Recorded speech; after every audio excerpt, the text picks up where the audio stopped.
ইউক্রেনকে নিয়ে বেশ বাড়াবাড়ি করছে জার্মানি। সমরাস্ত্র থেকে সেনা সরবরাহ, কিয়েভের জন্য সম্ভাব্য সবকিছুই করছে তারা। শুধু জেলেনস্কির জন্যই নয়, ভবিষ্যতে পুতিনের হাত থেকে নিজেদের রক্ষা করতেই প্রাণপণ চেষ্টা করে যাচ্ছে বার্লিন। তাদের আশঙ্কা, যে কোনো সময় জার্মানির দিকে অস্ত্র তাক করতে পারে পুতিনের রাশিয়া। অনাকাঙ্ক্ষিত সেই পরিস্থিতি এড়াতে বেশ আগেভাগেই যুদ্ধের প্রস্তুতি নিচ্ছে দেশটির নৌসেনারা। বাল্টিক সাগর অঞ্চলে শত শত যুদ্ধ জাহাজ নিয়ে মহড়া শুরু করেছে দেশটি। এ যাত্রায় তাদের সঙ্গী হয়েছে ন্যাটো জোটভুক্ত ১৪ দেশ।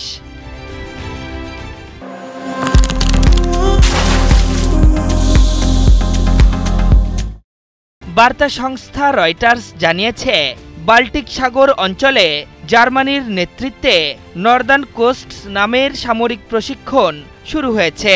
সোমবার শুরু হওয়া এই মহড়ায় যুক্তরাষ্ট্র ও কানাডা সহ ডজনেরও বেশি ন্যাটো মিত্র দেশ অংশগ্রহণ করেছে। এই সামরিক মহড়ায় ১৪টি দেশের ৮,০০০ সৈন্য, ৪০টি জাহাজ, ৩০টি বিমান এবং ১,৮০০টিরও বেশি যানবাহন অংশগ্রহণ করেছে। ইউক্রেনের হয়ে মায়া দেখাতে গিয়ে মস্কোর নজর পড়েছে জার্মানিতে। সে কথা জানিয়ে জার্মানির শীর্ষ সামরিক কমান্ডার জেনারেল কার্স্টেন ব্রুয়ার বলেছেন, রুশ প্রেসিডেন্ট পুতিন আমাদের ওপর নজর রাখছেন। তার পরিকল্পনা ইউক্রেনের বাইরেও বিস্তৃত।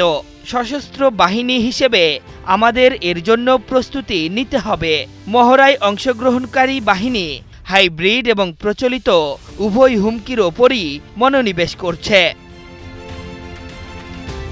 রয়টার্সে প্রকাশিত এক ভিডিওতে দেখা গেছে, জার্মান নৌবাহিনীর এলবে শ্রেণীর জাহাজ ডোনাউ থেকে মহড়ার যাবতীয় কার্যক্রম পরিচালনা করা হচ্ছে।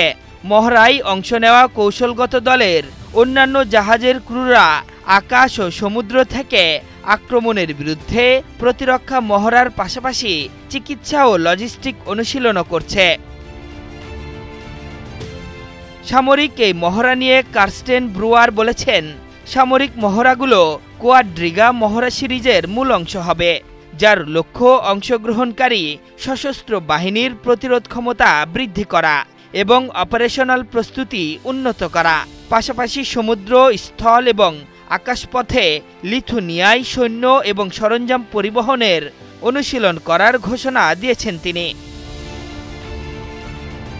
রাশিয়ার বিরুদ্ধে যে ন্যাটো জোট বড় যুদ্ধের প্রস্তুতি নিচ্ছে, একদিন আগেই সেই ইঙ্গিত দিয়েছিলেন ফরাসি প্রেসিডেন্ট ইমানুয়েল ম্যাক্রো। দেশের সব হাসপাতালের জন্য একটি বিশেষ বিজ্ঞপ্তি জারি করে ফরাসি সরকার বলেছে, আগামী বছরের মার্চের মধ্যে বড় ধরনের যুদ্ধের প্রবল আশঙ্কা রয়েছে। ফ্রান্সের এমন আশঙ্কার মধ্যেই সমুদ্র পথে সামরিক মহড়ার পাশাপাশি আহত সেনাদের চিকিৎসা ও লজিস্টিক অনুশীলনে নিজেদের ঝালিয়ে নিচ্ছে জার্মানি। আশরাফুল ইসলাম, ৭১।